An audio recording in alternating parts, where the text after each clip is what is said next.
Amém. Graça e paz a todos. Amém? Amém. Glória a Deus. Bom, gente, quando um pregador normalmente vem para pregar, ele precisa estar atento a alguns sinais. A gente sempre vai pedindo a Deus que sinalize se aquilo que nós colocamos, né, que o pregador coloca no coração, se está alinhado com aquilo que a igreja precisa receber. E numa das canções que me sinalizou a resposta é: usa-me, eu sou o teu milagre, usa-me, eu quero te servir. Aquilo que parecia impossível tornou-se viável. Eu preciso que você abra a sua Bíblia, o Evangelho de Marcos, no capítulo de número 15, o capítulo 16, versículo 15, perdão.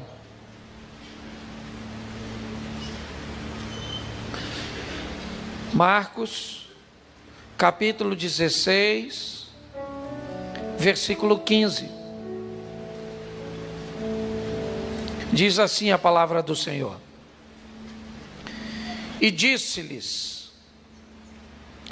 ide por todo o mundo, pregai o evangelho a toda a criatura. Repita comigo: ide por todo o mundo, pregai o evangelho a toda a criatura. Feche seus olhos. Senhor nosso Deus e Pai, em nome de Jesus, continua falando conosco, ó Deus, que toda distração, que tudo aquilo que possa tentar impedir a semente de não apenas germinar, mas de se tornar produtiva, seja repreendido agora pelo poder do nome de Jesus. Em nome de Jesus, continua falando conosco, Pai. Amém. Glória a Deus. Amém. Às vezes, quando ouvimos um texto como esse: ide por todo o mundo e pregai o evangelho a toda criatura, podemos ter a sensação que pouco tem a ver conosco, que este texto é um texto direcionado aos missionários, aqueles que irão viajar, que precisarão conhecer novas línguas, adquirir hábitos e técnicas de evangelização, para aquelas pessoas que foram comissionadas por Deus para romperem as barreiras.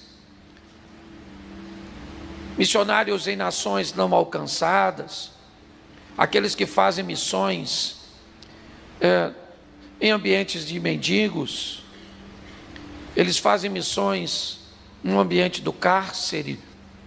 Mas eu quero ampliar um pouco mais isso e lembrar a você que a palavra mundo, ela tem algo muito particular a ver com você e comigo, pois cada um de nós trazemos a representação do nosso mundo aqui. O seu mundo não é o mesmo que o meu. Ué, pastor, como assim? Seus vizinhos são os mesmos meus? Não. Sua família é a minha? Não. Certo?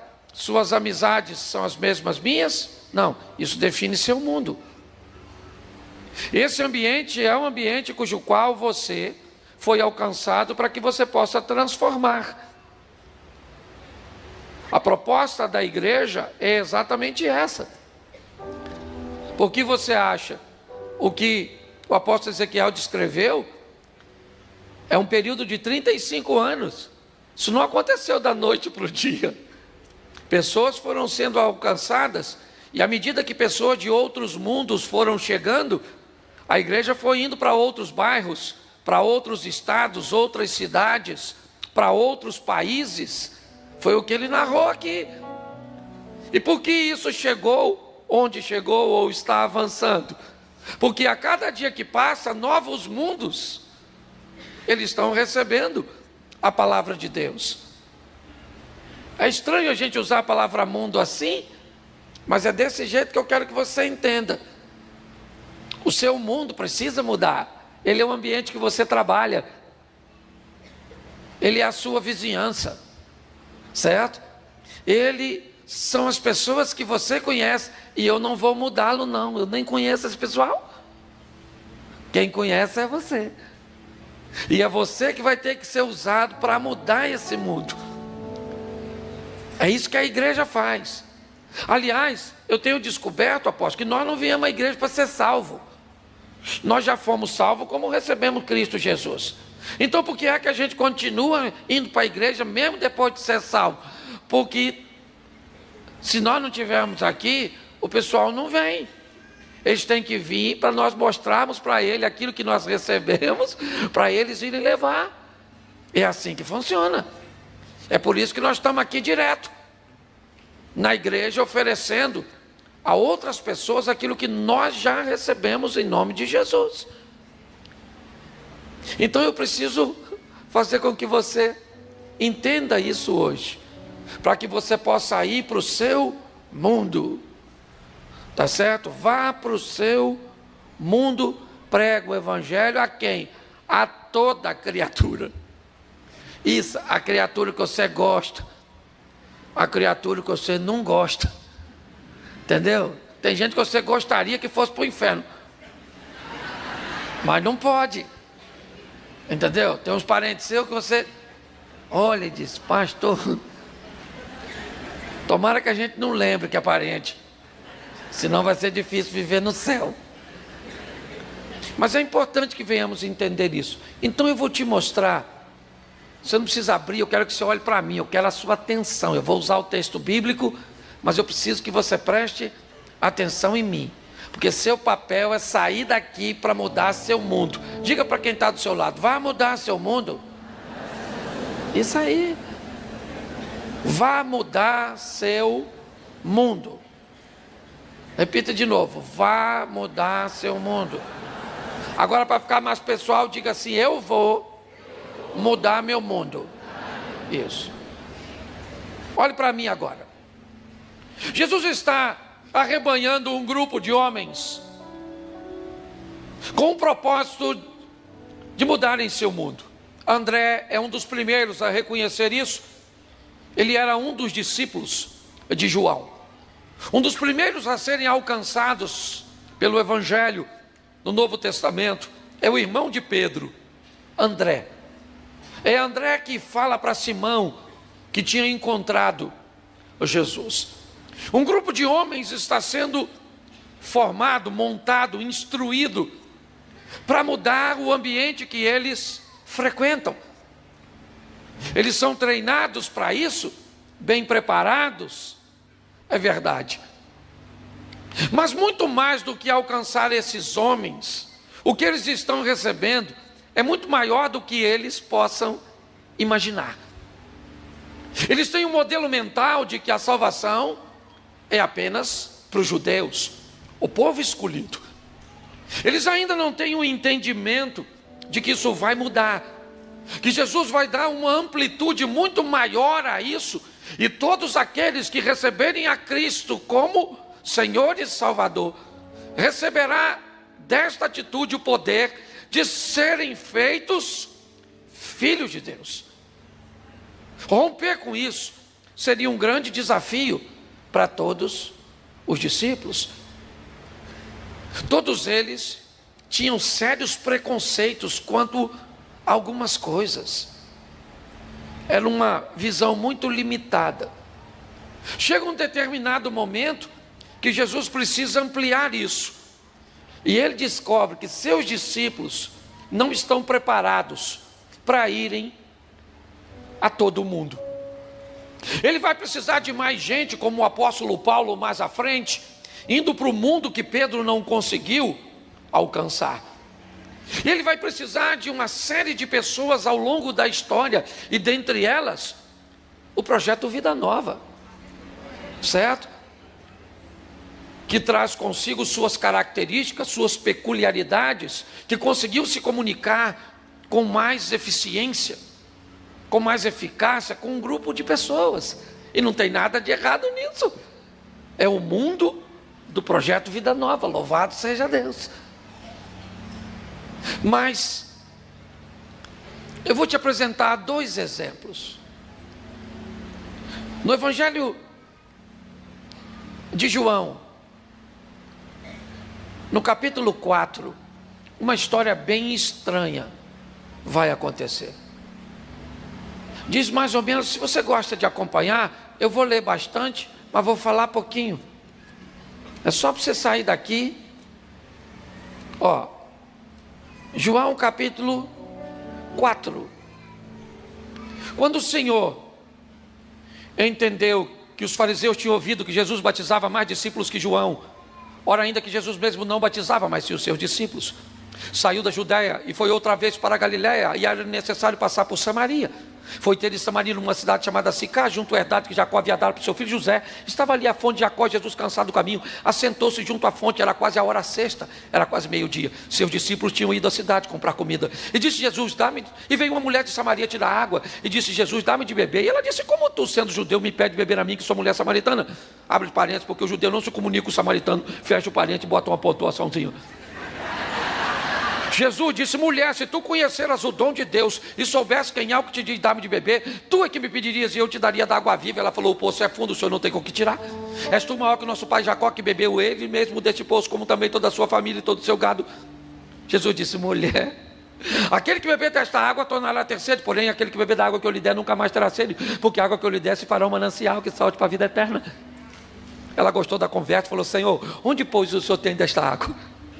Me dê um pouco aí, para não tornar aqui para apanhar. Jesus falou, faz o seguinte, vai lá e chama o seu marido. Ela falou, marido? Eu não tenho marido não, moço. Ele disse, bem de certo, em verdade não tem marido, porque você já teve 5 maridos, e o que tu tens agora não é teu.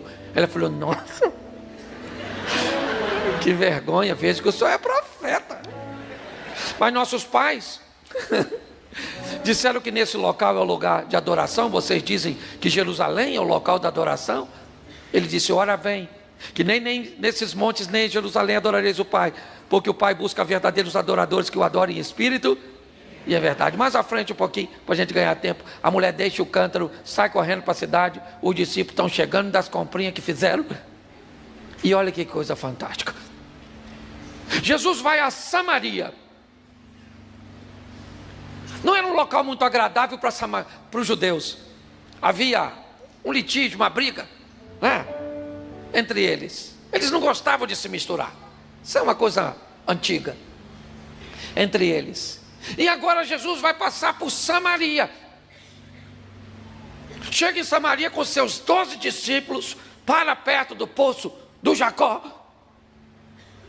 e fala para os 12 homens. Quantos homens?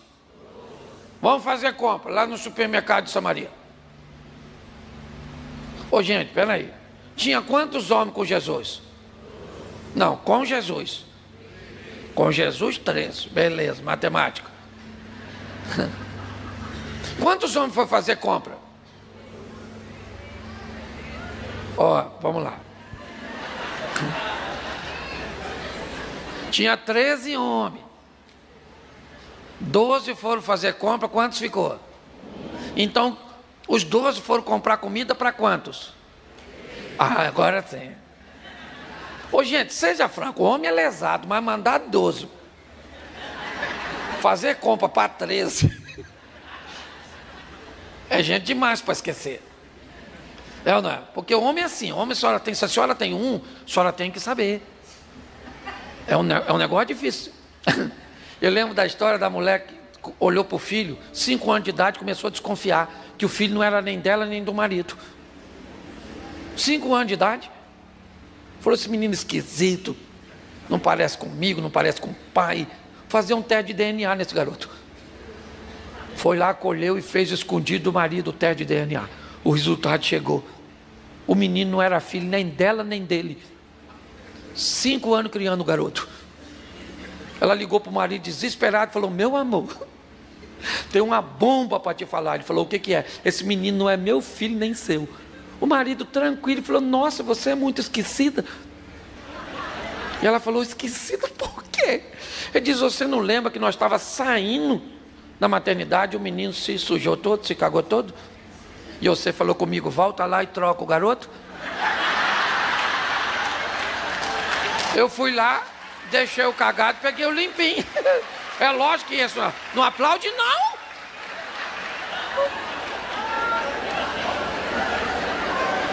Doze homens vão fazer compra para 13. Por quê? Por que será que Jesus diz: eu quero ficar sozinho? Será que ele quer orar? Será que ele quer um momento a sós com o Pai? Por isso, não. Ele quer um momento a sós com uma pessoa. Ele quer ter uma conversa em particular com uma pessoa. Não pode ter a interferência de ninguém. Ela pertence ao mundo que Jesus quer mudar. Ela pertence ao mundo que Jesus quer transformar. E não tem ninguém, certo, nos seus discípulos, que possa ir tão bem neste mundo como esta mulher pode ir. Ela é famosérrima, quase uma influência digital, uma dona. A fama não é boa não, hein? A dona é bagunçada, entendeu? Sabe? 5 homens, já está no 6º. Uma mulher para gostar de homem, Jesus. Sangue de Jesus tem poder. Isso é quase um furor uterino. Essa dona bagunçada, uma dona. Sim ou não? Sim ou não? Seja em qualquer nação, uma mulher com um montão de histórico desse de homem. 1 homem, 2 homens, 3 homens, parece coelhinho da Páscoa. Certo? Uma mulher. Lá estava ela. Ela queria a mesma coisa que você. Porque todos nós estamos buscando a mesma coisa, querido. Não se engane, ser feliz. Todos nós estamos procurando a felicidade. A pergunta é: onde ela está? Descubra o endereço dela. Você achou que ela está no dinheiro? Vá para lá. E se você acha que está no dinheiro, está me dizendo que os alfaviles da vida não tem ninguém feliz. A felicidade que todos nós procuramos está no mesmo lugar, em Cristo Jesus. É isso. Mas a dona está atrás dos homens, tá beleza. Jesus senta lá no pocinho e está esperando a dona.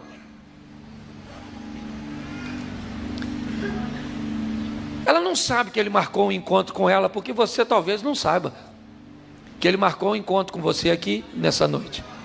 Talvez você pense que veio aqui porque você quis, porque é festividade, porque alguém te convidou. Se fosse só isso, o inimigo tinha impedido você.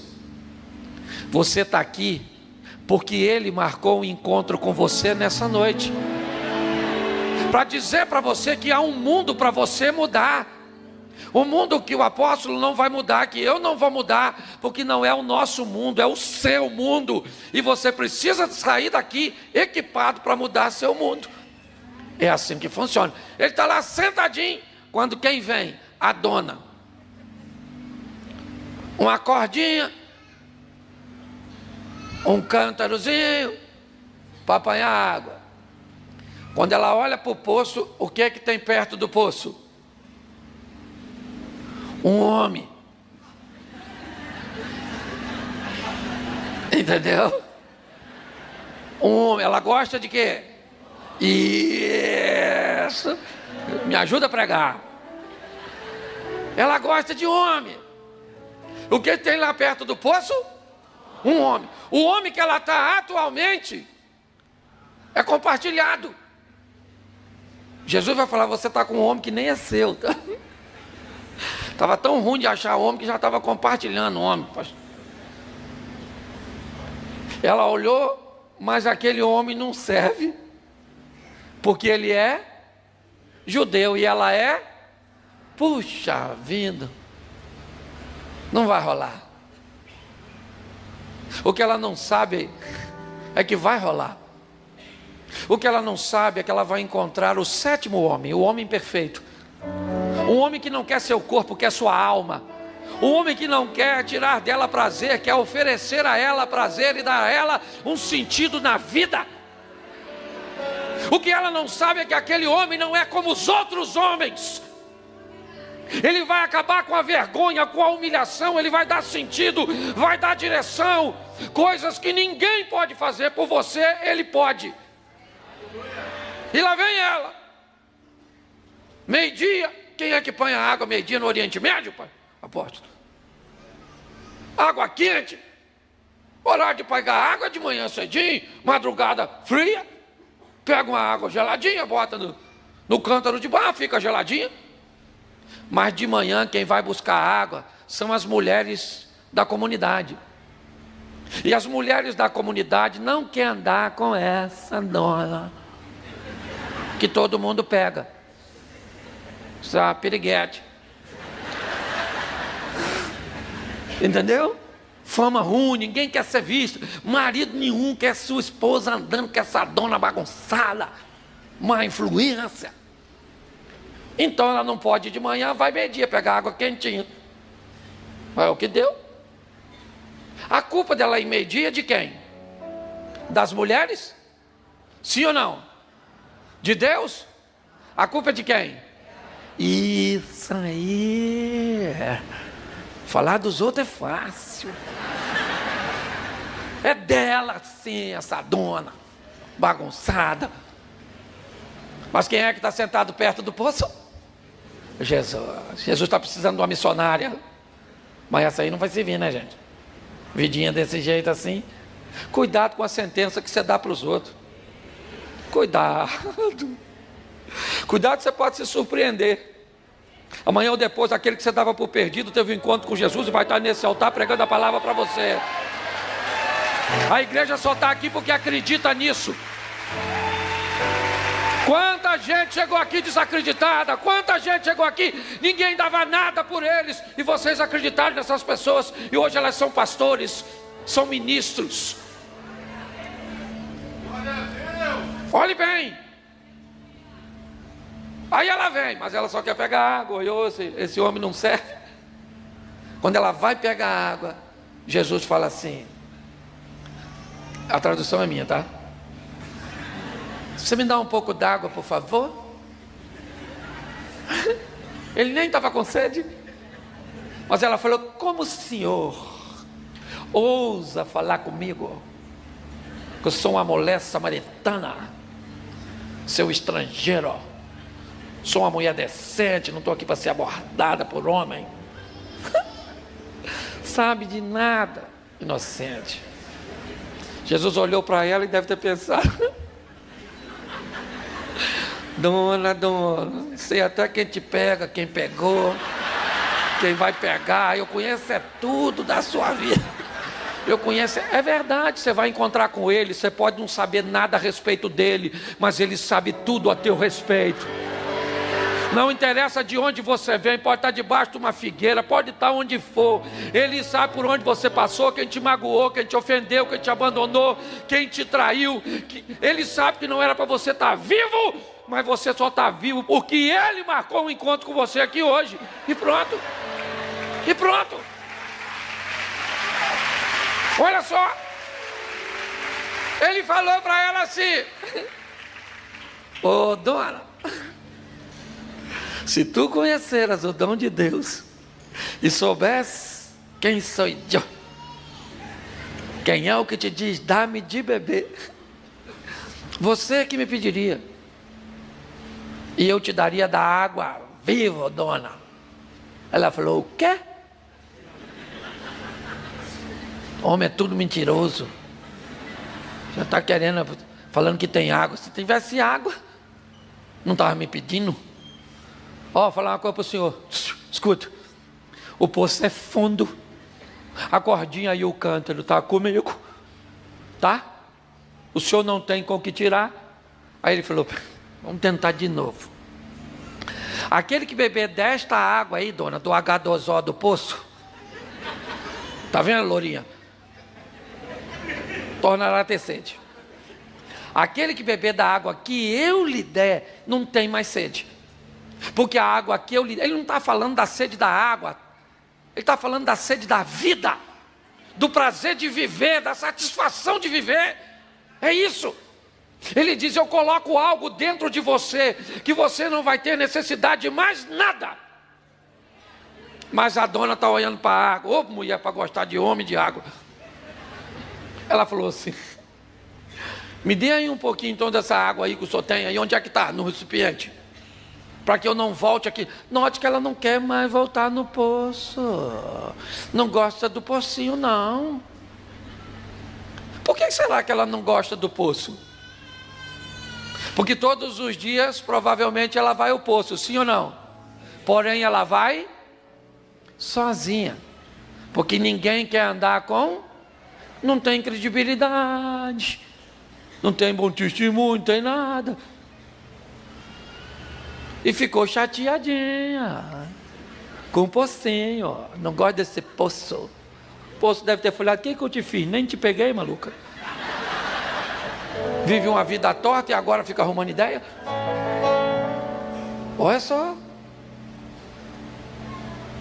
Mas Jesus falou: já que não está funcionando com a água, vai lá, chama seu marido. Ela falou: marido? Vamos voltar para a água que estava mais confortável.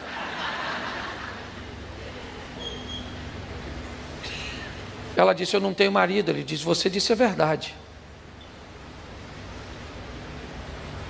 Durante a conversa, o marido fica para trás, a água também, a palavra adoração, servir, monte, Deus, entra na pauta. Jesus começa a explicar para esta mulher quem é que Deus está buscando: verdadeiros adoradores, que adorem em espírito e em verdade.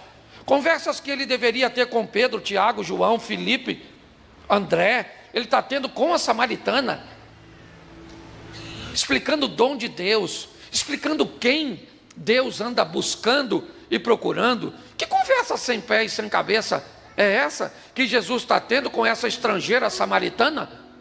Pois é.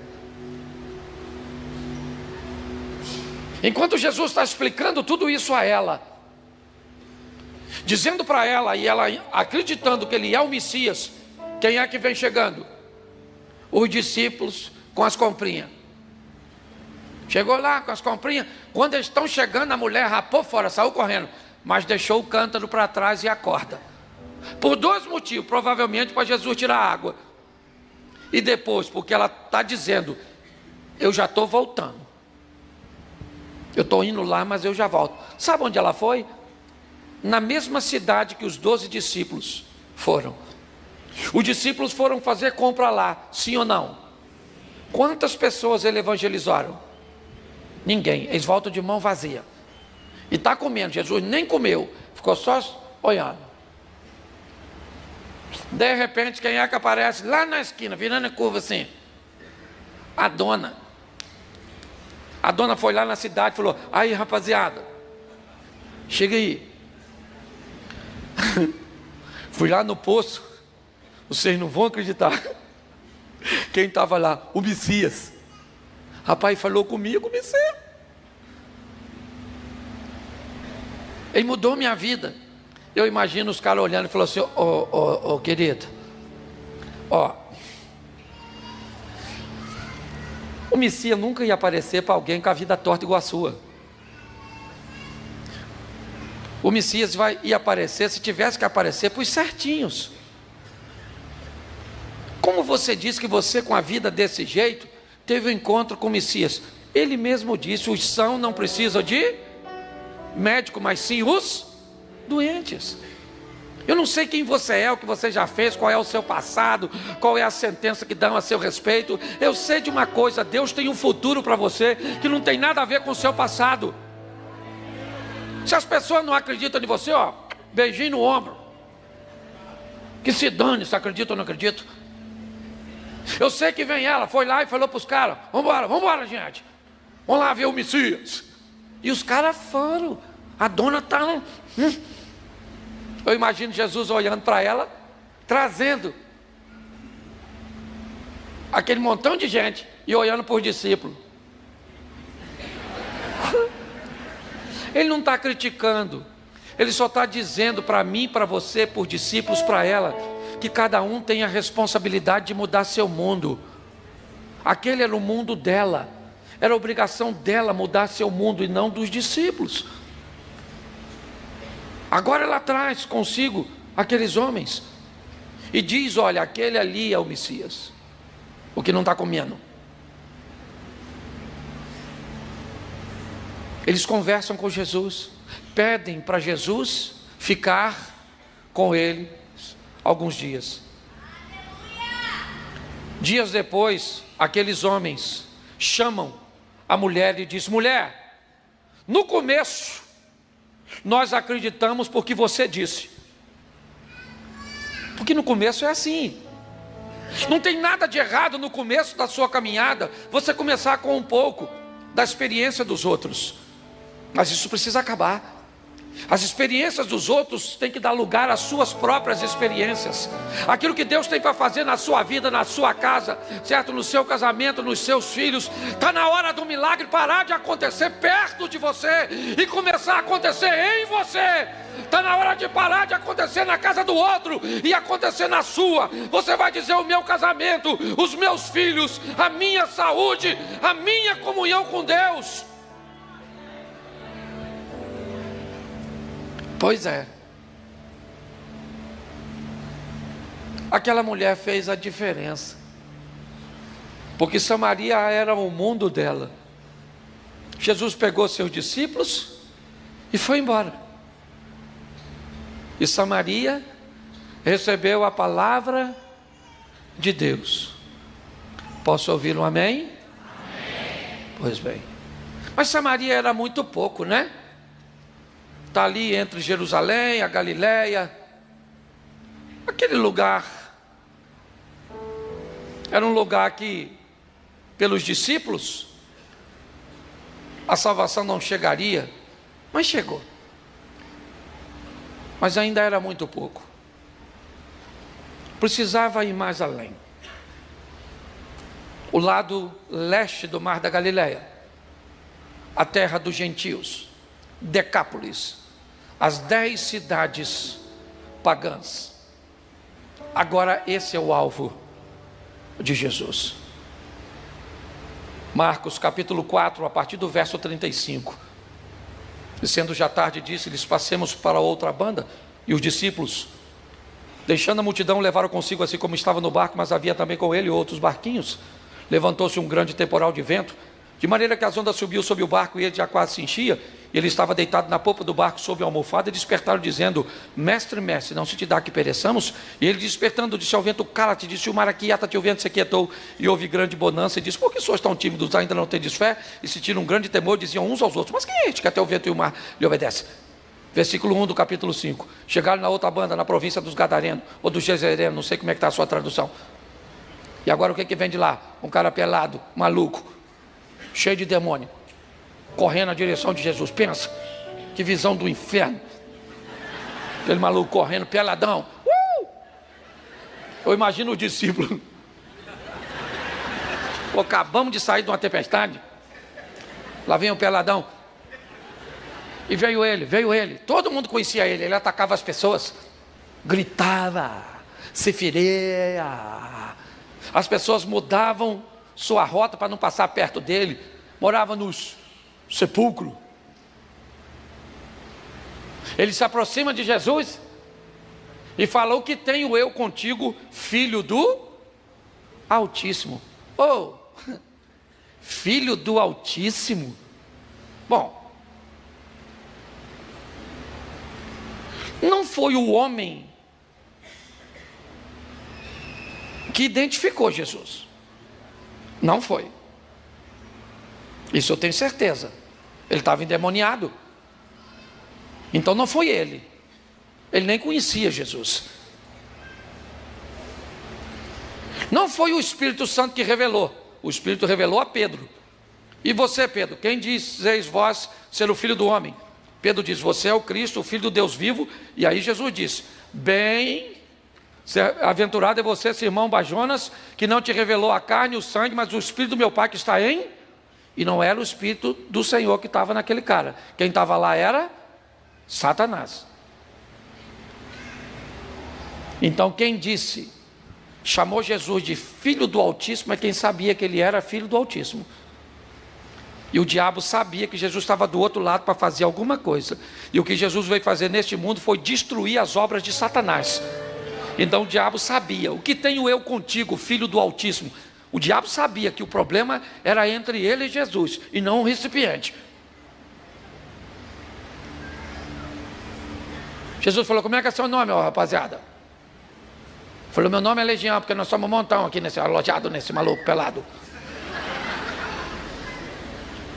Jesus falou: não quero saber a quantidade, sai dele agora. Sai dele agora, vaza.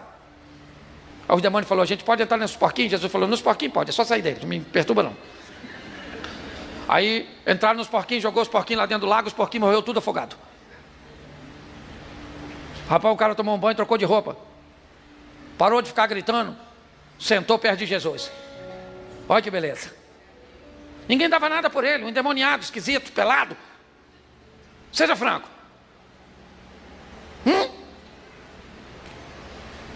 Olhe bem, ele estava lá do outro lado, onde Jesus não ia. E o que acontecia com ele, lá do outro lado? As pessoas tentavam prendê-lo. É claro, quem não consegue poder para transformar, tende a prender.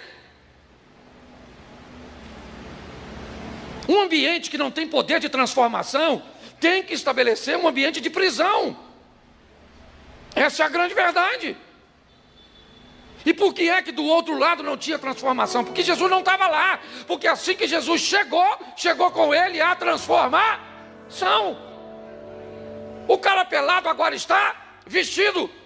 O insano agora está com juízo. Quando os camaradas chegam, eles veem o cara vestido, sentado e em perfeito juízo. Os camaradas procuram os porquinhos. Cadê os porquinhos que estavam aqui? Alguém falou: foi aquele lá, ó, matador de porquinho, que matou os porquinhos de vocês. Ele foi lá e falou para Jesus: ó, vai embora, o senhor não é daqui, volta para lá, ó. Jesus falou: beleza, valeu. Aí o ex-endemoniado, vestidinho, bonitinho, falou assim: aí Jesus, deixa eu ir com o senhor. Jesus falou: não vai rolar não, já está completo aqui o time, tá? Vai para sua casa. Eu não vim aqui para levar você comigo, eu vim aqui para ficar com você aqui. Eu vou ficar em você aqui. Eu estou indo embora, mas eu vou ficar em você. Vá para a tua casa, vá para os teus e mostra para eles quão grandes coisas fez o Senhor por ti e como teve misericórdia de ti.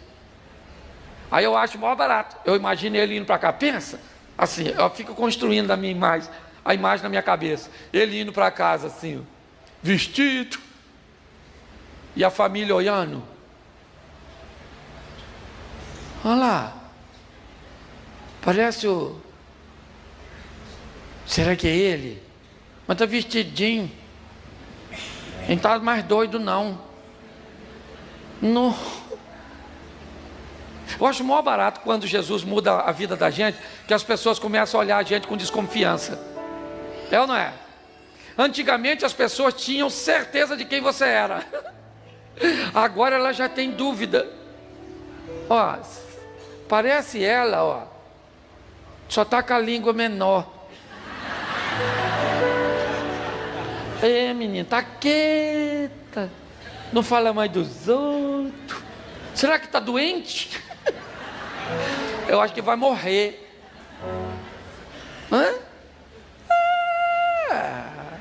Lembra quando as pessoas chamavam a senhora de mulher peixe? Lembra disso? Tempo antigo.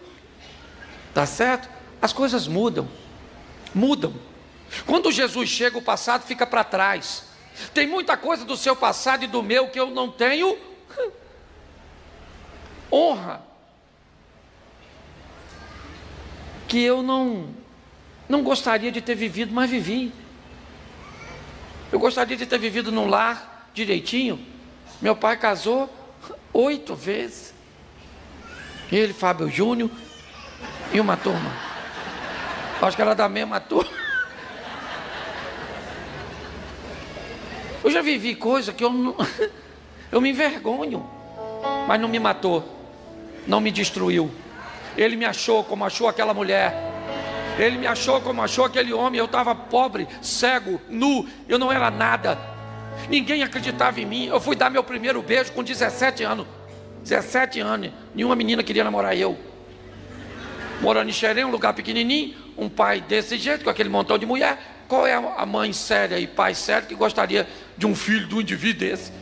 Eu beijava espelho, porque a menina queria beijar, eu não. Beijava mesmo, né? De olho aberto para ter emoção, eu beijando eu. Feio, não tinha nada. Uma reputação ruim. Mas um dia ele olhou e falou assim: esse aí mesmo. Eu lembro a primeira vez que eu ouvi alguém dizer que eu ia viajar o mundo.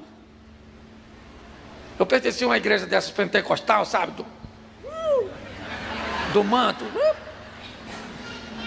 E eu estava lá sentado. Tinha um vaso, né? Fogo puro. Botou a mão na minha cabeça e falou assim: eu vejo você com uma mala no aeroporto, viajando no mundo. Eu falei: esse maluco fumou o quê, rapaz? Onde? Aquela época, o pessoal botava terno para andar de avião. Passar de avião, você tinha que vender um rim para ir e outro para voltar. Tinha que fazer diálise depois.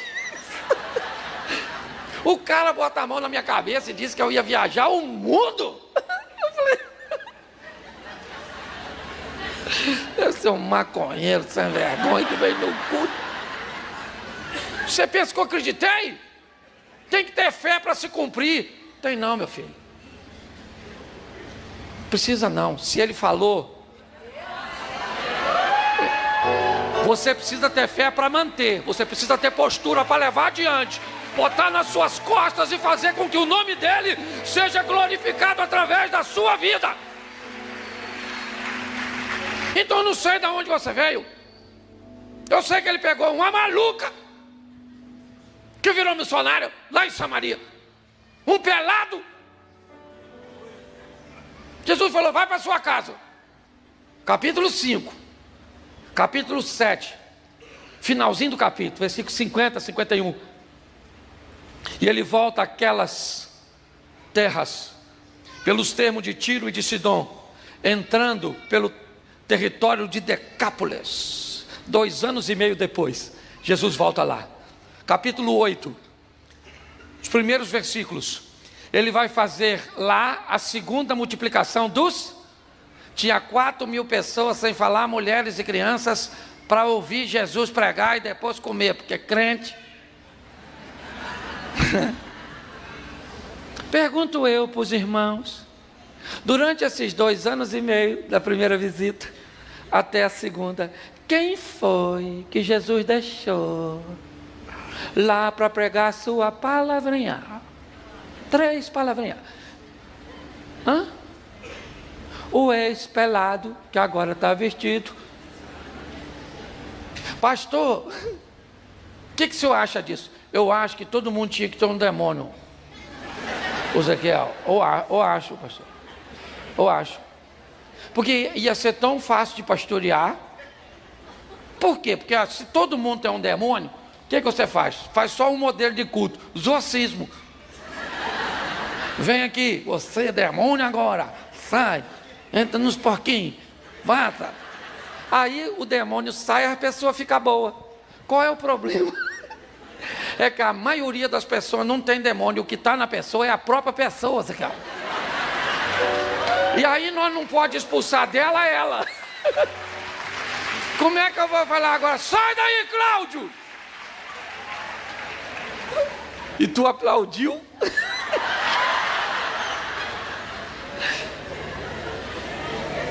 Você está rindo, mas o assunto é sério. Hoje tem um mundo para mudar. Esse mundo é o seu. Você tem que sair daqui, certo? Agora, qual é a grande questão dos dois textos? É que antes de mudar Samaria, o Evangelho mudou a Samaritana. Antes de mudar Decápolis, o Evangelho mudou o ex-endemoniado. O grande problema é que as pessoas querem que o Evangelho mude seu mundo, se ele não foi capaz de mudar nem você mesmo. O Evangelho poderoso, ele muda primeiro você, depois muda seu mundo. Entendeu, sogra? Tem que mudar a senhora, entendeu, nora? Entendeu, marido? Que agora eu vejo os caras assim aí, ó. Muda primeiro para eu mudar depois. É o seu mundo. Não interessa quem você foi. É só uma questão de tempo. Eu pergunto a você e deixa eu voltar na Samaritana. Olha só. Deixa eu ver aqui meu horário para não passar. Já estou terminando. Olha só. Escute aqui. Pense comigo. Você olha para a Samaritana. Ela gostava do poço, sim ou não? Lembra? Ela gostava do poço? Mas depois que no poço ela encontrou Jesus e teve sua vida transformada, você acha que ela tinha uma nova visão do poço? Sim ou não? Você acha que agora que o Evangelho alcançou não apenas aqueles homens, mas provavelmente um grupo maior, ela poderia ir agora pela manhã buscar água com as outras mulheres? Sim ou não? Porque o lugar da sua vergonha, Ele vai te dar dupla honra. João, capítulo 10, verso 41. Esse texto eu não tinha te dado. Abre aí, por favor. João 10, 41. Nós vamos começar por aqui. E muitos iam ter com ele e diziam: realmente, João não fez nenhum sinal.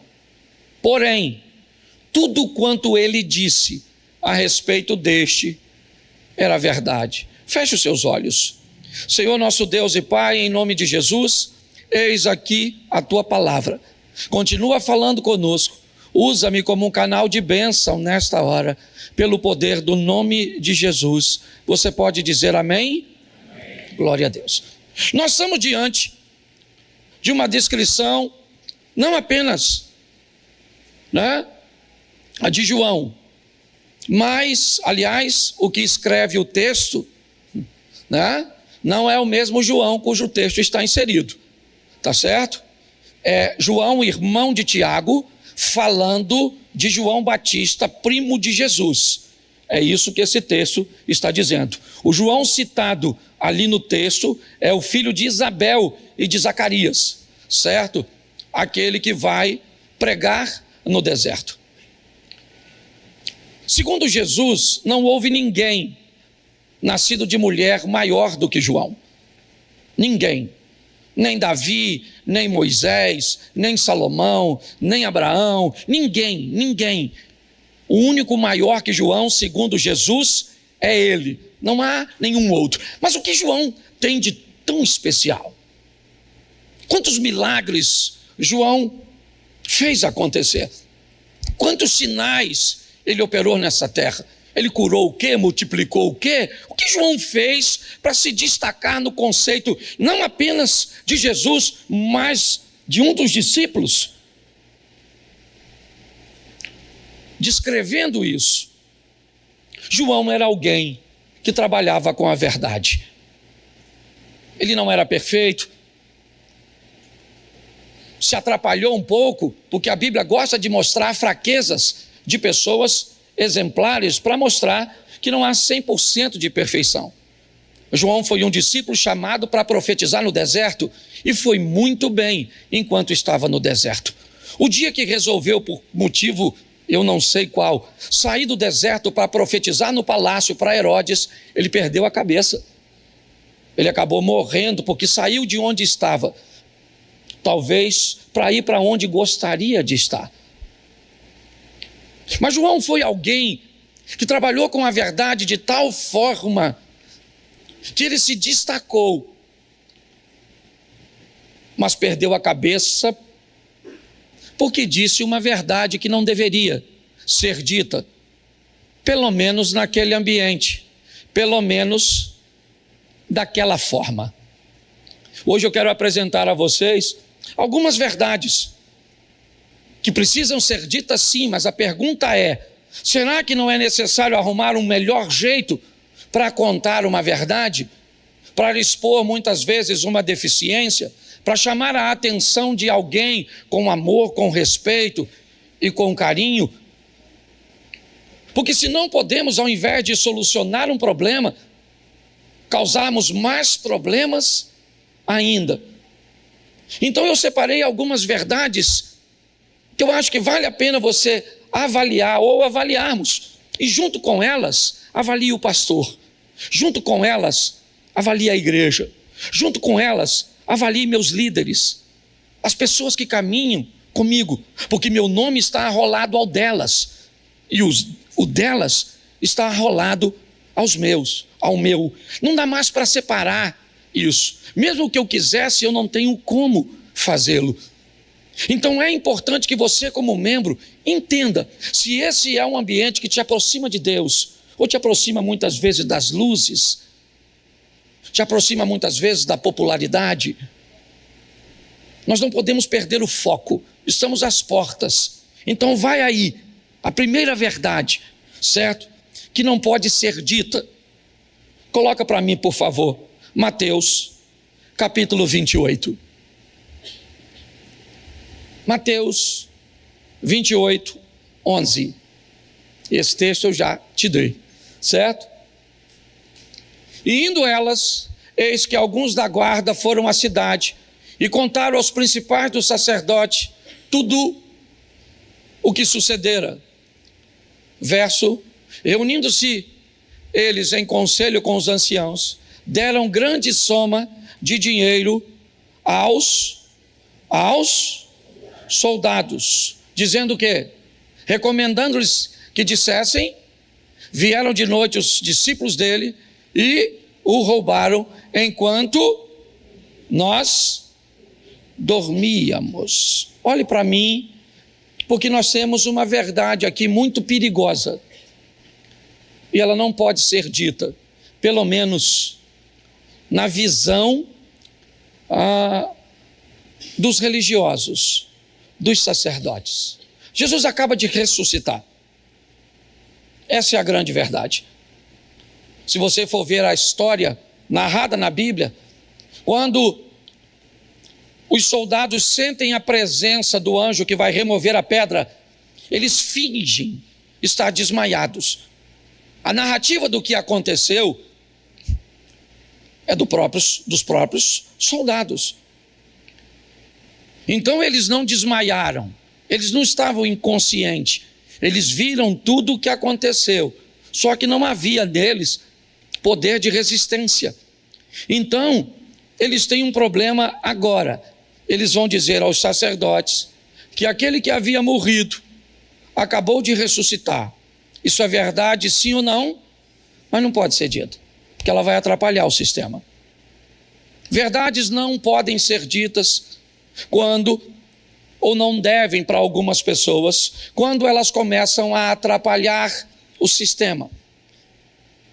O sistema tem medo da verdade, porque a verdade pode dar aos ouvintes um poder de raciocínio que muitas vezes eles não querem que seus ouvintes tenham. O sistema muitas vezes não quer que as pessoas saibam da liberdade que elas receberam em Cristo Jesus, então é melhor que isso não seja contada, porque pode dar muito prejuízo, pode causar danos ao sistema. Um dos motivos que muitas pessoas não se preparam para viver as grandes adversidades da vida é porque o sistema acabou impedindo que a verdade chegasse aos seus ouvintes. para que eles se tornassem sempre dependentes, controlados e muitas vezes, dependendo da liderança, até manipulados. Ao longo do tempo eu descobri, e vou te mostrar isso mais à frente, que nós temos mais algumas questões cujas quais as verdades muitas vezes não podem ser ditas. O sistema pode perder muito se dizer determinadas coisas para as pessoas que dessem àqueles que têm o controle, um controle um pouco menor delas. Não ensinarem essas pessoas direito. Por exemplo, como é que eu falaria para alguém que ela teria que trazer o dízimo, mas ela não pode administrar o dízimo ela mesma?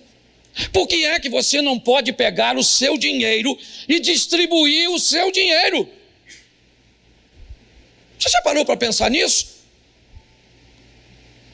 Que tipo de verdade ou mentira temos em torno dessa situação? Por que é que você não pode pegar o seu dízimo e distribuir? Por quê? Você já parou para pensar? Por uma coisa que talvez alguém não tenha tido a coragem de falar para você. Porque se você tem noção de que o seu dinheiro deve ser administrado por você, você ainda não se converteu no que diz respeito à entrega de dinheiro. Não há conversão em você. Se você está certo ou errado, não estou trazendo uma base de raciocínio para você. É só isso. É só para fazer você raciocinar. Muitas vezes, se nós ensinarmos direito, né? Ou se você for ensinado direito, você corre o risco de precisar menos do sacerdote. Você corre o risco de erradicar da sua vida os problemas. Você vai se tornar capaz de escolher sua roupa, os lugares que você frequenta, se bebe, se não bebe, o que faz, o que não faz, onde ir, onde não ir. Vai ser tão bom para você que vai me deixar obsoleto, vai me deixar ultrapassado. Para que eu sirvo então? Para que eu existo como um pastor se eu fui tão bom em discipular você, em treinar você, que agora você já não depende mais de mim? Você já é capaz de cuidar da pessoa que vai entrar por aquela porta. Ela entra, você cuida dela, resolve o problema que muitas vezes eu só vou descobrir depois. Mas será que eu não posso ficar tristinho com isso?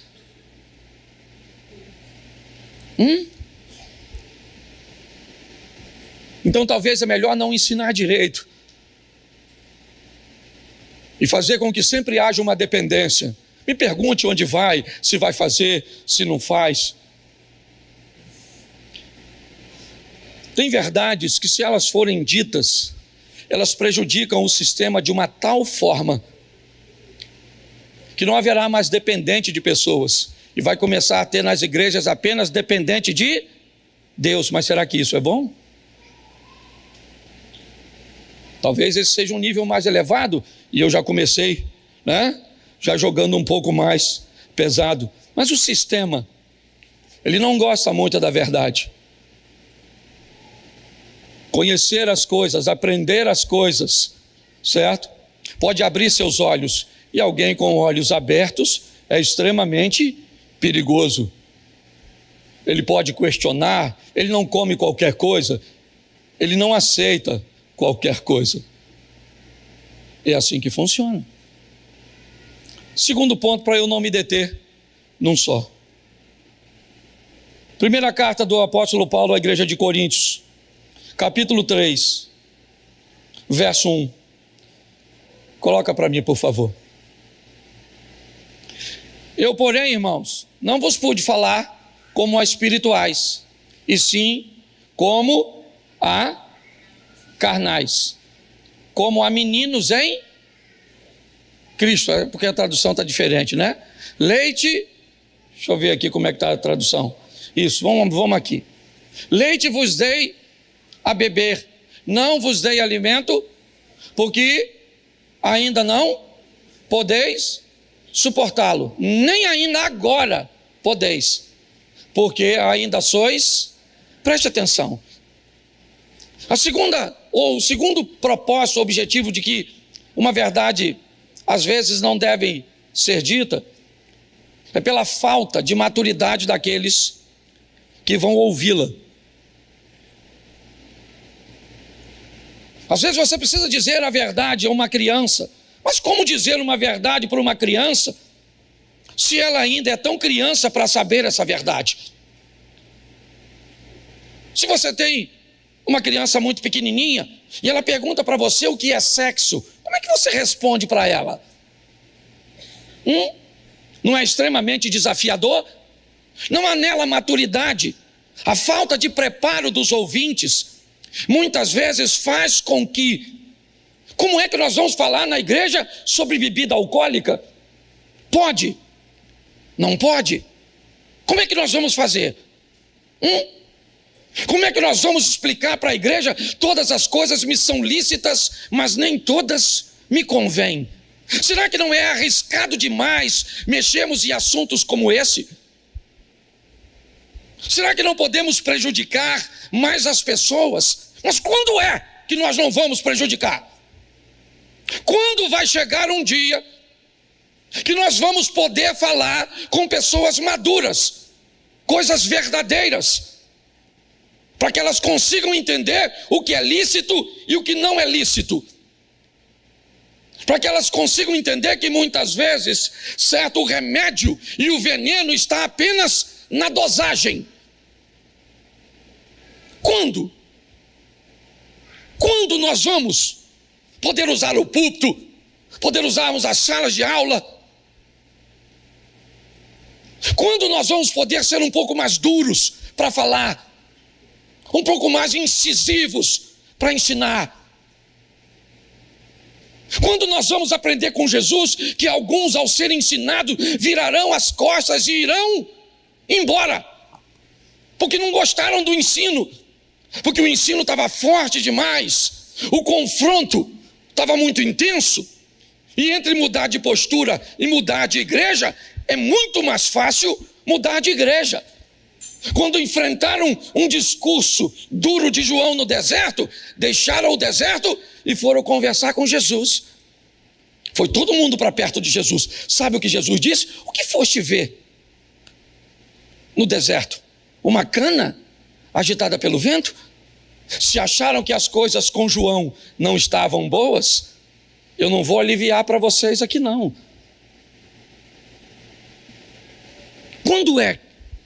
Quando? Depende da liderança, porque eu estou falando de mim mesmo.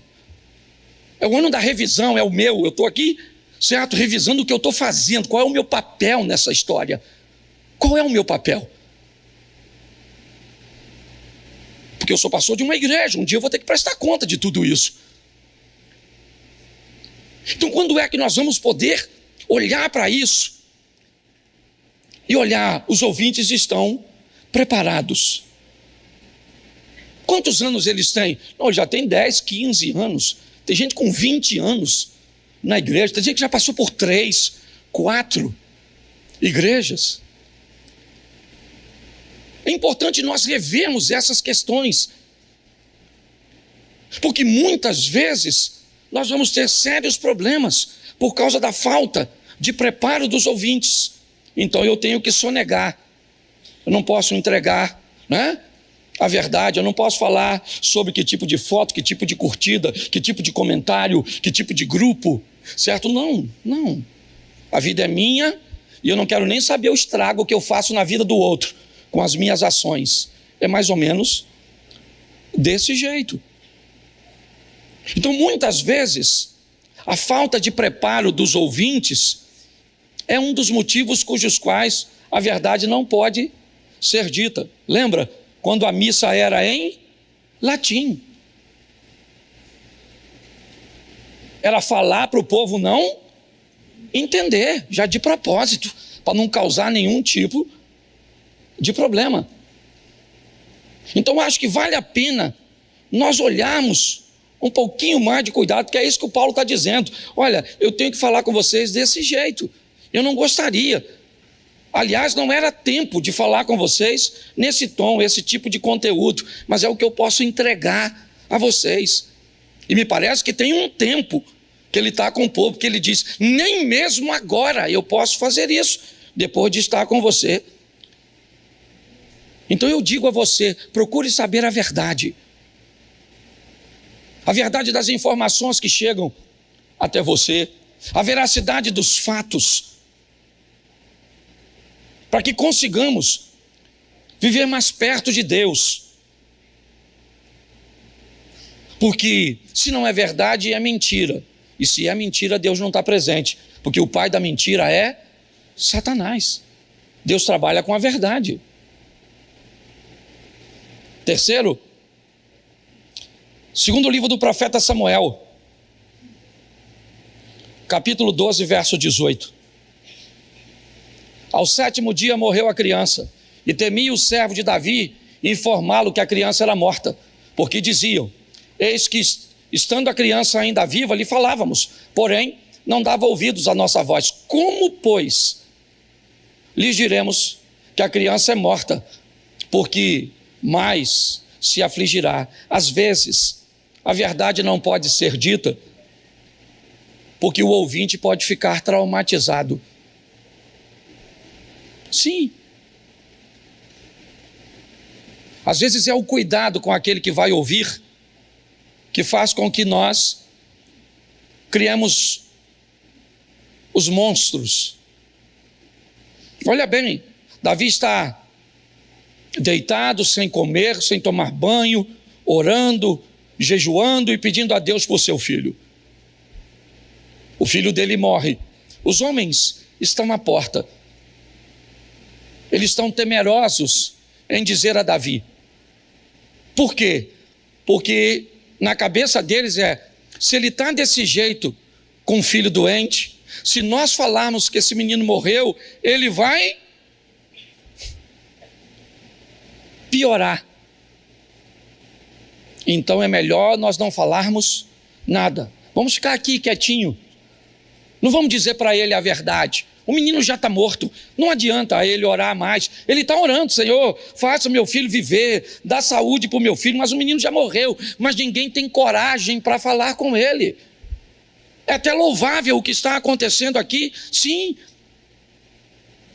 Mas a pergunta é, o que Davi está fazendo nesse período que o menino já morreu e ele continua orando por uma vida que não vai voltar mais?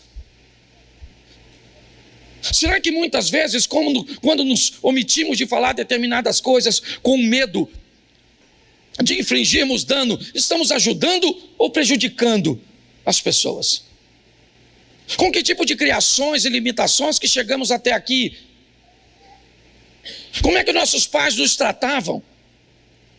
Será que nós não fomos forjados em ambientes aptos para lidar com os desafios? Estamos replicando esse comportamento ou não? Os homens não querem falar com Davi porque eles têm medo, sabe? Como nós temos. Qual é a dose certa para corrigir o nosso filho? Um grito? Será que não podemos traumatizá-lo? Como é que nós vamos nos comportar diante disso? Porque nós estamos treinando pessoas para aprenderem a viver com as pessoas, se relacionarem com elas, se defenderem delas. Pessoas para aprenderem a se relacionar com Deus, estarem mais perto dele, entendê-lo. Pessoas para se relacionarem com Satanás, para aprenderem a se defender, a se proteger e a atacar. Mas será que é isso que nós estamos fazendo? Ou quando nós temos dificuldade de dizer determinadas coisas, não somos cúmplices de uma criação de uma geração frágil, ensimesmadas? Pare e pense. Olhe só. O terceiro motivo é esse. Eu não falo a verdade porque eu tenho medo de magoar, eu tenho medo de traumatizar as pessoas. Então eu finjo que não estou vendo. Será que isso é sadio para o nosso casamento? Será que isso é sadio para os nossos filhos? Será que isso é sadio para nossas amizades? É só uma reflexão. É isso.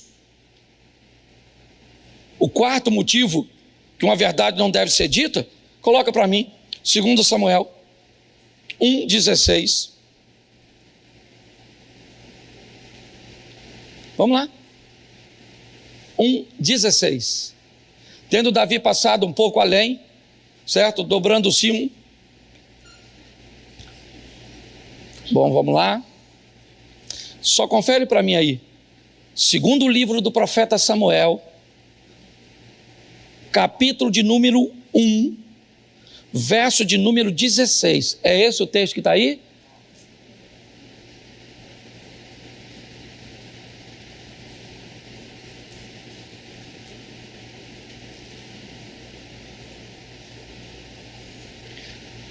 Disse-lhe Davi: o teu sangue seja sobre a tua cabeça, porque a tua própria boca testificou contra ti, dizendo: matei o ungido do Senhor. Preste atenção. O quarto motivo pelo qual muitas vezes a verdade não deve ser dita, pela falta de habilidade do mensageiro. Tem gente que é ruim até para falar a verdade. Você conhece alguém assim? Pois esse cara fez isso. Ele foi o indivíduo que viu a morte de Saul.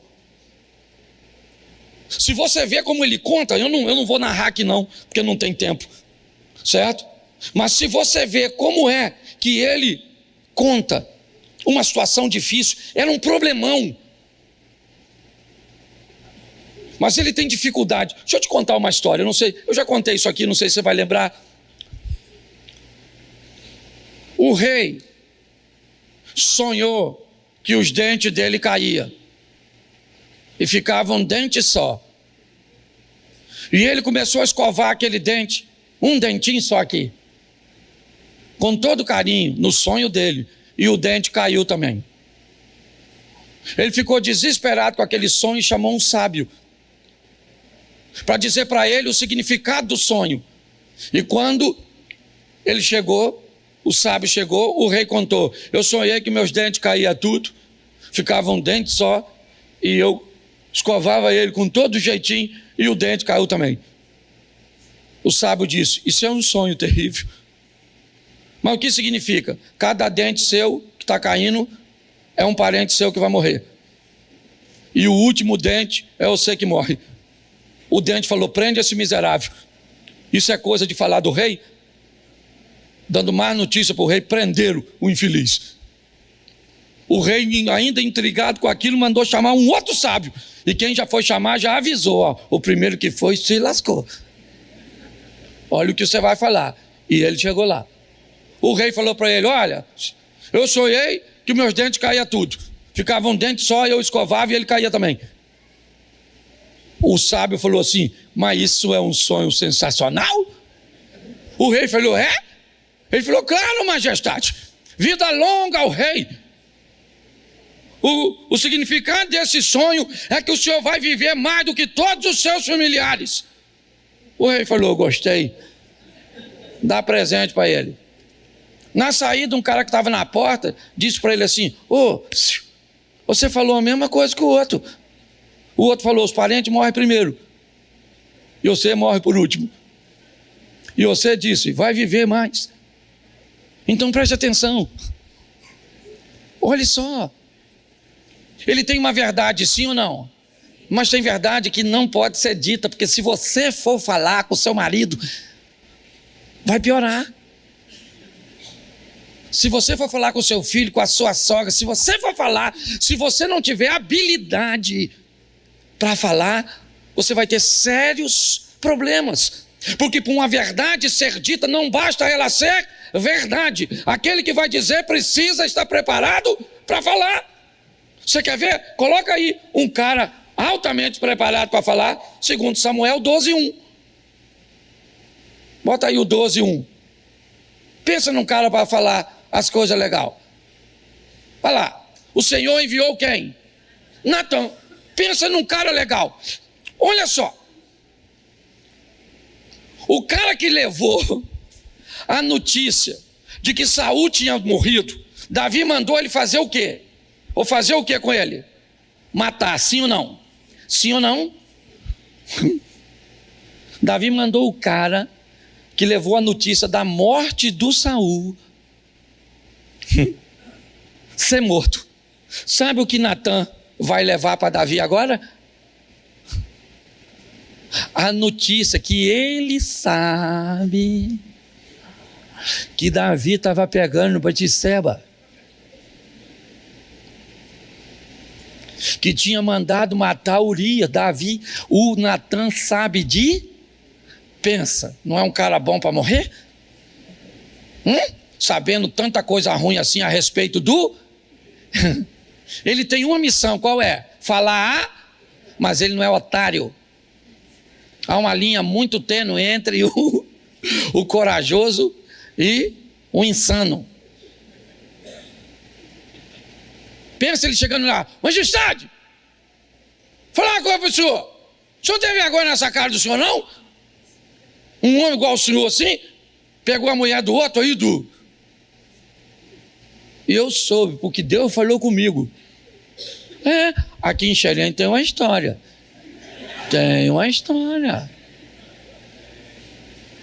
Certo? Eu acho que é ali para a banda da sua casa ali, Josi. Não é? De uma profeta lá que falou que o marido estava pegando, o cara foi lá e matou a dona. Ela falou a verdade? Me parece que sim. Mas como é que ela... vamos supor, você está lá no ambiente de oração. Aí Deus mostra que o marido da fulana está saindo da ciclana, está pegando a mulher do... Aí você fala para a mulher dele assim: manda seu marido vir aqui, porque Deus me deu uma visão que seu marido está pegando a fulana de tal. Não era para ela falar assim: querido, tudo bom? Fala com o seu esposo que eu tive uma visão a respeito dele, um assunto muito sério que eu só acho que é só entre ele e Deus. Avisa ele para dar um pulinho aqui, eu pergunto a ele se eu posso contar para a senhora. Diga para mim se no dia seguinte o cara não está lá. Aí a mulher que era profeta falava: minha senhora, é só entre Deus e ele, a senhora vaza. E aí fala: aí maluco, a casa caiu. Deus me mostrou que você está no cerol com a dona lá. Ela está falando a verdade, sim ou não? Mas da maneira correta, gente. O mensageiro tem verdade que não pode ser dito porque o mensageiro é ruim. Você já tentou falar a verdade para alguém e deu problema? Você sabe do que eu estou falando. Então nós, como mensageiros, nós temos que ter habilidade. É assim. Você tem que resolver o problema como se ele... e deixar no ar como se ele não existisse. Esse dia o cara entrou na minha rede e me xingou disso, xingou daquilo, me chamou de bolsonarista, disse que eu sou palhaço, disse que eu sou isso. Aí eu penso, eu sou gente. Eu fiquei irritadíssimo. Aí eu fui lá e coloquei: oi, amigo. Como é que você vai, cara? Tudo bem? Saudade. E postei. Ele deve ter pensado: esse pastor é doido, não sei nem quem ele é. E os outros que viu pensou o quê? É algum amigo do pastor que está brincando com ele.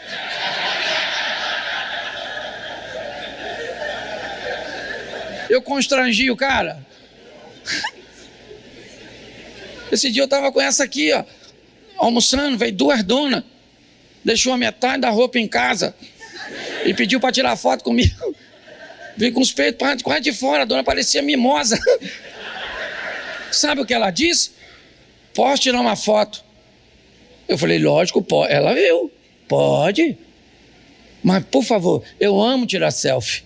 Pode ser? Ela falou: claro. Eu fui, botei a minha cara e a dela só aqui pra cima. Pô, porque se ela sai com os peitos, quem tá lá? É um irmão. Então você tem que aprender a resolver as coisas. Entendeu? Tem que ter sabedoria. O cara está aqui, ó. Um morreu por dar uma notícia ruim, o outro deu uma notícia pior ainda e saiu bonito na fotografia. Depois você lê o que o Natan falou. Deixou o Davi, ó. Sabe o que Davi falou? Pequei. O Natan falou, isso eu sei, desde quando Deus me disse. Eu só queria terminar vivo depois de te dizer. Entendeu, marido? Às vezes você vai precisar dessa habilidade para falar umas verdades para sua mulher. Sair vivo. O que não é muito fácil. Então tem verdades que, para ser ditas, nós vamos precisar de habilidades. É assim que funciona. Agora, essa, para me fechar, eu acho que vale a pena. Coloca aí 1 Samuel, capítulo 16, verso 2. Olha que texto interessante. Põe o verso 1 para todo mundo entender direitinho. Disse o Senhor a Samuel: até quando terás dó de Saul, tendo eu rejeitado, para que não reine sobre Israel? Enche o teu vaso de azeite e vem, enviar-te-ei à casa de Jessé o belemita, porque dentre os seus filhos me tenho provido de um rei. Então disse Samuel ao Senhor. O que disse? Como irei eu? Pois ouvindo Saul vai-me. O que Deus disse a Samuel? Toma, pois, uma bezerra dentre as vacas em tuas, e diz: vim para sacrificar ao... Preste atenção aqui no que está acontecendo. Deus vai às montanhas de Ramá conversar com o profeta Samuel e diz a ele: enche o teu vaso de azeite, desce as montanhas de Ramá, vai até Belém e unge um filho de Jessé como rei. Saul disse: se Saul descobrir que eu estou indo fazer isso, ele vai me matar. Cabia ou não cabia uma mentira? Cabia uma mentirinha, não cabia? Mas olha o que Deus diz para Samuel: não, faz o seguinte, pega uma bezerra dentre as vacas, vai lá e sacrifica, convida ao sacrifício, e eu te farei saber o que há de fazer, e ungir-me-ás a quem eu te disser. Preste atenção, uma verdade precisa ser estabelecida, uma vontade precisa ser cumprida, a vontade de Deus de ungir um novo rei. Um problema está, né, entre Samuel e Saul, a unção de Davi. Mas preste atenção como Deus lida com essa situação, a maneira com que ele age. Eu acho muito interessante isso aqui. Samuel não mente, não, mas ele também não revela o que ele foi fazer. Isso. Tem coisas que nós não precisamos revelar. Tem situações que nós não precisamos expor, não interessa. Não interessa às outras pessoas. São verdades, mas para que eu vou compartilhar? Eu vou gerar uma série de problemas. Eu tenho que ter esse discernimento, e eu acho que é esse discernimento, sabe, que nós estamos com dificuldade de desenvolver nas pessoas.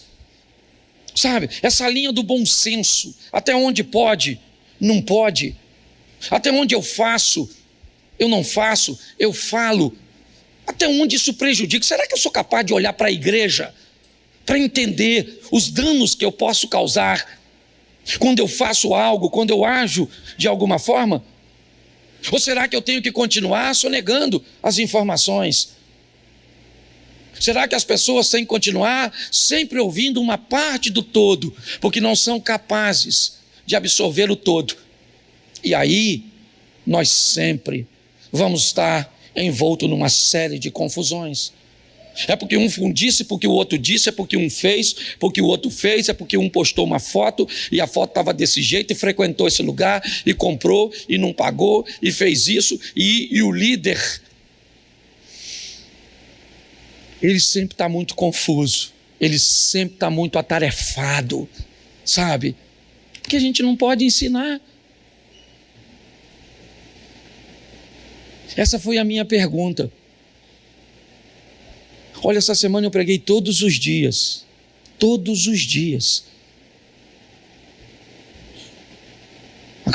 Eu cheguei agorinha mesmo.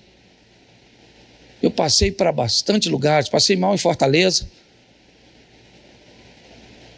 Quase não consegui pregar. Amanhã volto para pregar em Pernambuco. E eu estou no ano da minha revisão, conversando com minha esposa, perguntando, nós dois, será que tudo isso vale a pena? Né? Será que vale? Eu estou aqui dividindo o púlpito com você hoje, porque eu não estou querendo mais ovelha. Que seja o tempo inteiro ovelha. Nós estamos precisando de ovelha que vire pastor. Não faz sentido pessoas com tanto tempo precisar de tanta manutenção, de tanto cuidado, quando já deveria estar virando pastor. Mas pastor, o senhor já pensou que é perigoso ovelha virar pastor? Porque se ovelha virar pastor, pode querer o lugar do... O dia que você tiver poder para ocupar o meu lugar, significa que Deus não tem mais para mim e resolveu colocar você. Eu não tenho medo disso. Aliás, a vida, pelo menos desde que eu entendo, ela funciona mais ou menos assim. E alguém que não conquista querendo possuir algo que alguém já... É muito mais fácil. É um jogo difícil, mas nós temos que aprender a viver com isso. Esses dias eu falei algo aqui na igreja, e deixa até eu corrigir, que às vezes, né, eu disse que muitas pessoas chegam aqui, mas não chegam para ficar. Elas chegam, passam um tempo e vão embora. E não tem problema nenhum nisso. Quando eu disse não tinha problema nenhum nisso, algumas pessoas entenderam como se eu estivesse fazendo pouco caso das pessoas. Não. Não é isso não. Só que como pastor, eu não posso me apegar a vocês, porque vocês são passageiros. A tripulação aqui é minha casa. Eles vão continuar. A maioria de vocês são passageiros. E não estou criticando não. Dependendo do que eu fale, do que eu faça, ou do que o outro possa colocar ali tão pertinho, nossa, apareceu uma igreja ali agora. A vida funciona desse jeito. Eu sei que pessoas vão ficar, porque a gente tem que continuar cuidando. O tamanho da igreja, quem determina é Deus. E vocês são preciosos, mas muito preciosos sim, porque vocês não são meus, vocês são do Senhor. Mas o meu incentivo a vocês é: deixem logo de ser ovelhas e comecem a pastorear. Você não precisa de um microfone, você não precisa de um cargo de liderança, você precisa de um coração para orar, para ajudar outras pessoas. Isso faz com que, além de você não exigir demanda, você ainda supre demandas. É assim que funciona. Mas verifique se aqui você recebe conteúdo, informações que estão buscando te transformar em alguém autossuficiente. Vamos continuar convivendo em comunidade, sim, mas autossuficiente, apta para lidar com suas escolhas. O pastor não precisa dizer que esse decote, que essa saia, não precisa. Você sabe. O pastor não precisa dizer que você foi à Itália, e lá na Itália você foi a Veneza, e você sentou num restaurante para comer, certo, uma massa com sua esposa, uma pasta, e aí então você tomou um cálice de vinho. Está certo ou errado? Não estou aqui defendendo nem para lá nem para cá, certo? A pergunta é: quando nós vamos conseguir formar? Isso é uma pergunta nossa, Abner. Nossa, Osias. Nossa, Eduardo. Nossa, Alex trabalha com casais. Quem trabalha, Anderson, que trabalha com Quando é? Já parou para pensar nisso? Está na hora de nós deixarmos de ser uma reunião de ovelhas e nos tornarmos uma escola de profetas. Um ambiente onde possamos oferecer às pessoas capacidade de raciocínio. E aí a mulher sai daqui uma esposa melhor, uma mãe melhor, uma dona de casa melhor, um pai melhor, um marido melhor, um homem melhor, certo? Aí nós vamos melhorar. Melhorar onde? O bairro que nós frequentamos. Melhorar onde? Melhorar a nossa casa. Melhorar o que? O ambiente corporativo onde trabalhamos, o ambiente religioso onde compartilhamos a fé. Porque essas instituições não tem problema. Tira as pessoas da sua empresa e vê se tem algum problema lá. Tira as pessoas da sua casa e que problema tem lá? Tira as pessoas daqui. Os problemas, eles estão em nós. Então nós precisamos olhar com um pouco mais de carinho para nós mesmos, porque a percepção precede a mudança. Se você não consegue perceber que precisa mudar, você não vai mudar